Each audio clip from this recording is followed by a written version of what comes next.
Bombshell tonight in the Nolan Wells investigation. A mystery altercation emerges.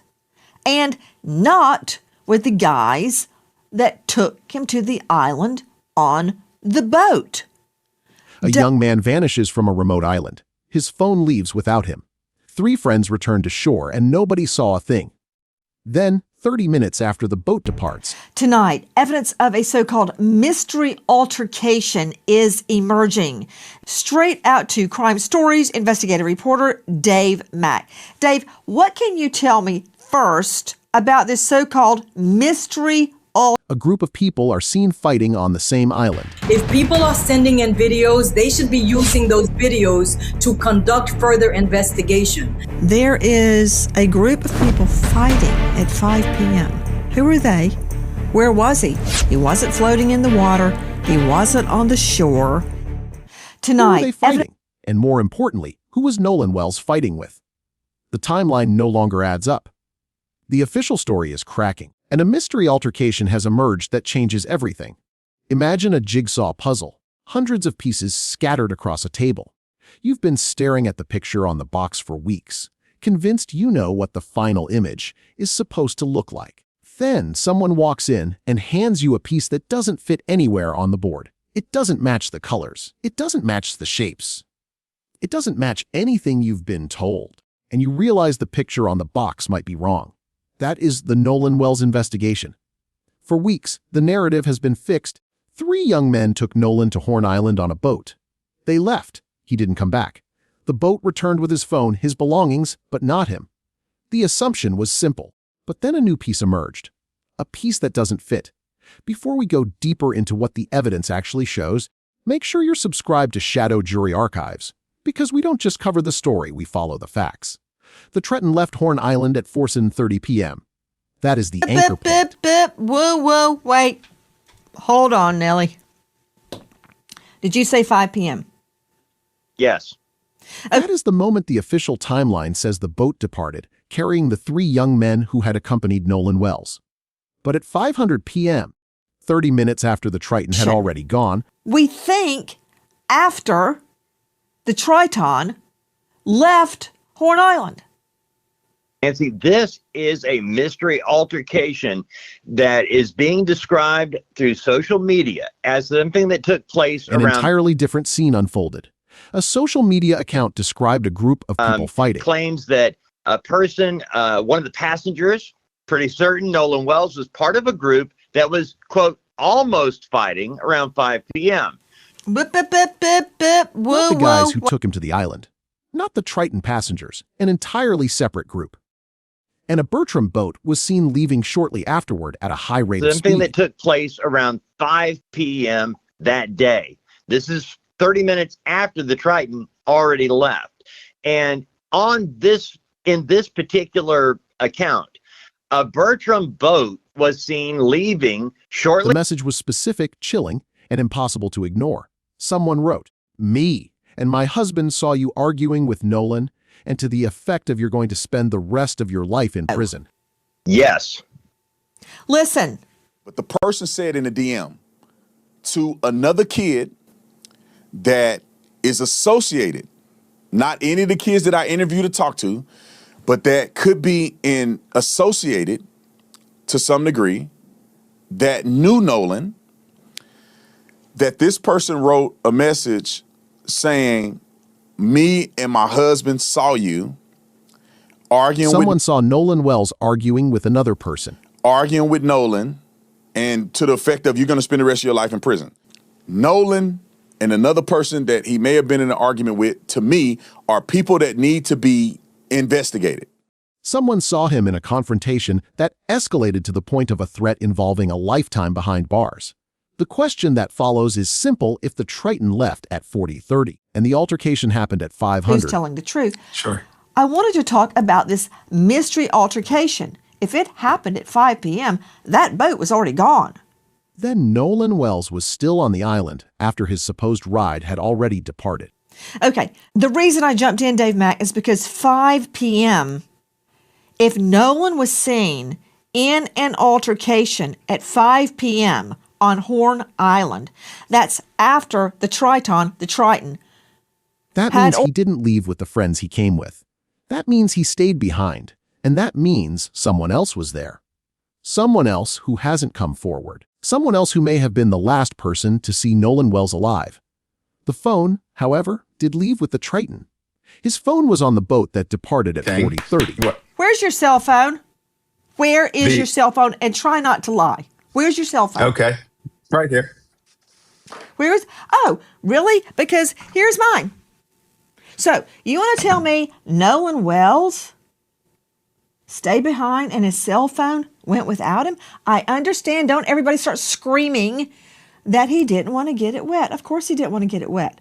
But there's ways around that. You can go put it on shore in your shoe like everybody else does to hide Nolan's it. mother has been adamant about one thing: her son was never away from his phone. With his phone. I agree with his mother on that. That is not Nolan Wells. He was never away from his phone. So that doesn't mean anything in and of itself with what's coming out about this. You know, you're talking about him staying behind. You're talking about there's evidence that he was there. He would not have let that boat leave without it.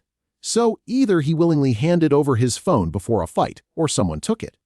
Either way, the phone tells us nothing about what happened to him. It only tells us that he wasn't carrying it when the fighting began. The forensic evidence complicates everything further. A second autopsy, conducted by a private pathologist retained by the family, revealed a deep reddening in the tissue on the back of Nolan's head. The occipital area. Thank you. There's a big honking mark, subcutaneous, deep reddening tissue on his occipital. If I hit somebody in the back of the head, it'd be right there. We don't know what that is. If someone was struck from behind, that is exactly where the damage would be. But there's a problem. The body was in a significant state of decomposition. The pathologist who performed the second examination acknowledged that the level of decomposition made it impossible to determine definitively what caused that deep reddening. This focal area that they're talking about is, and I come back to this all the time, Nancy, is that his body, Nolan's body, is in such a state of decomposition to this point that he cannot make a definitive assessment on that area. And he did a multi-layered dissection, which, by the way, according to him, had not been done by the state medical examiner's office. It could have been trauma. It could have been postmortem changes. They simply couldn't say. And yet, the same pathologist also noted there was no evidence of abrasions or contusions on Nolan's hands. It's not just about positive findings. It's also about negative findings, those things that we are absent. So in that report, as she had mentioned, there was no indication that there was any kind of contusions on the hand, the arm, no kind of defensive event like a parry with a forearm. No defensive wounds. No scraped knuckles. No evidence that he had thrown a punch or tried to fight someone off. That contradiction is the central tension of this case. Well, that sounds mighty convenient if that's the road you want to go down, because I've seen them many times. That's what I'm telling you. What you're saying is mighty darn convenient. That the reddening on the back of his head, can't really tell anything because he's so decomposed, but you can see his hands well enough to know he was not in a fist fight. Yeah. Right. On one hand, the body is too decomposed to determine what happened to the back of his head. On the other hand, the body is somehow well enough preserved to determine that he didn't fight back. Is that possible? Can the same level of decomposition obscure one injury while leaving another perfectly readable? Area.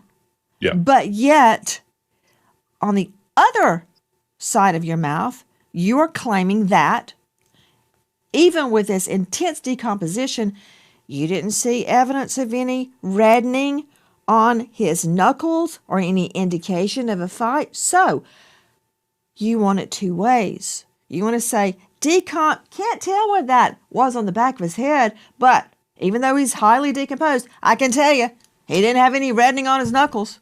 Really? No. Because I see a problem with that. That is the question that forensic experts are now debating, and the answer matters. If Nolan was in a fight, if he threw punches, there would be marks on his hands. There would be scraping, bruising, some indication of contact. Those marks were absent. So either he didn't fight back or the decomposition erased the evidence. The pathologist says there was no evidence of a fight. The eyewitness account says there was an altercation. Someone is not telling the truth. Here is the ticking clock moment. What happens when the only person who can identify the man in the argument is the man who was allegedly arguing with Nolan? What happens when the witness who saw the altercation hasn't come forward? What happens when the social media account that described the fight remains anonymous, and the Bertram boat that left at high speed has not been identified? The clock is ticking because memories fade, evidence degrades, and the window to find answers is closing. The investigation is still ongoing. The investigation into the death of Nolan Wells is ongoing. If you know or think you know anything, don't hide under your bed. Dial 125,000 reward has been offered for information. Dial 228-769-3063. Repeat, 228-769-3063. Someone knows who was on that island. Someone saw the fight. Someone knows who Nolan was arguing with. And that someone has not spoken to police. There is a pattern here. A familiar, frustrating pattern. A group of young men return from a remote location. One of them doesn't come back. The others say they don't know what happened. They saw nothing. They heard nothing. They are just as confused as everyone else. And yet, the cell phone that Nolan never left behind was on the boat. The belongings that he never would have abandoned were on the boat. The person who knew him best said he would never have let that boat leave without his phone. His phone was on the boat. That's the whole point. He's traveling with his phone, then he's on the boat. They're saying, no, he wasn't on the boat. Now this altercation has arisen, evidence of that emerging after the boat left. Who's telling the truth? The boat left, and his phone was on it. And now, a witness says they saw him arguing with someone. Someone who told him he would spend the rest of his life in prison. Why would someone say that? What had Nolan done? What did the fight mean? And who was the other person? The theory of the case is shifting. Now, as much as some people want to hang the young guys on the boat, I want to make sure we hang the right person. The focus was originally on the 3 young men who took Nolan to the island. They were the obvious suspects. They were the last known people with him. They were the ones who returned without him. But if the altercation happened after the Triton left, then those 3 young men cannot be responsible. They were already gone. They were 30 minutes away by boat. The new theory points elsewhere. If there is a mystery altercation after that boat lift, we need to be investigating that altercation. Well, It points to the other group of people on the island that day. The ones seen fighting. The ones on the Bertram boat. The ones who have not come forward. The ones who saw Nolan die and said nothing. Mystery altercation. That phrase is now the center of the investigation. It is the piece of the puzzle that doesn't fit. It is the crack in the official story. And it is the reason that the 3 young men may not be guilty. The altercation is the answer. Or it is the lie that is hiding the truth. The only way to know is to identify the witness. The only way to know is to find the Bertram boat. The only way to know is to ask the question that nobody has answered. Who was fighting with Nolan Wells? Here is the moral refrain of this case. Who saw the fight? Who has not come forward? And why? That phrase has to be repeated because it is the only question that matters. Who saw the fight? The witnesses are out there. The social media messages are out there. The video evidence may be out there. But they are silent. They are anonymous. And until they speak, the mystery will remain unsolved. The evidence is public. The autopsy findings have been discussed in the media. The timeline has been established. The social media messages have been shared. And yet, the investigation has not led to an arrest. The police have not identified the other group of people on the island. The Bertram boat has not been found. The witness who sent the message has not come forward. That is the hard fact. The evidence exists. The leads exist. But they are not being followed. They are not being pursued. The mother of Nolan Wells is a home health care nurse. She is grieving. She is trying to make sense of her son's death.